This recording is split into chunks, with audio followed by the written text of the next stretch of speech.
৮ বছরের রাবিশা আজ পুরো দেশের বিবেককে নাড়িয়ে দিয়েছে। যে বয়সে একটি শিশুর হাতে থাকার কথা ছিল বই, রং, পেন্সিল আর খেলনা, সেই বয়সে তাকে সহ্য করতে হচ্ছে এমন এক নির্মমতা যা কোনো সভ্য সমাজ মেনে নিতে পারে না। ছোট্ট একটি শিশু যার পৃথিবী ছিল শুধুই হাসি আর স্বপ্নে ভরা, আজ সে ভয়, কষ্ট আর মানুষের নিষ্ঠুরতা শিকার।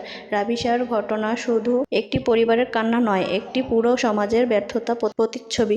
প্রতিদিন আমরা খবর দেখি, ক্ষোভ প্রকাশ করি, কয়েকদিন সোশ্যাল মিডিয়ায় পোস্ট করি, তারপর আবার সব ভুলে যাই। কিন্তু একটি শিশুর জীবনে যে দাগ পড়ে তা কখনো মুছে যায় না। আজ প্রশ্ন একটাই, আমাদের সমাজ কি সত্যিই শিশুর জন্য নিরাপদ? কেন বারবার নিষ্পাপ শিশুরা এমন ভয়ঙ্কর অপরাধের শিকার হচ্ছে? কেন অপরাধীরা বারবার সুযোগ পাচ্ছে? আমরা শুধু বিচার চাই না, আমরা এমন দৃষ্টিমূলক শাস্তি চাই যাতে ভবিষ্যতে কেউ আর কোনো শিশুর দিকে খারাপ নজর দেওয়ার সাহস না পায়। একটি শিশুর নিরাপত্তা নিশ্চিত করা শুধু পরিবারের দায়িত্ব নয়, শুধু পুরো সমাজ ও রাষ্ট্রের দায়িত্ব। রাবিশার কান্না যেন শেষ কান্না হয়, আর কোনো শিশু যেন এমন নির্যাতনের শিকার না হয়। মানবতা বেঁচে থাকুক, শিশুর নিরাপত্তা নিশ্চিত হোক। রাবিশার জন্য বিচার চাই, সব শিশুদের জন্য নিরাপদ বাংলাদেশ চাই।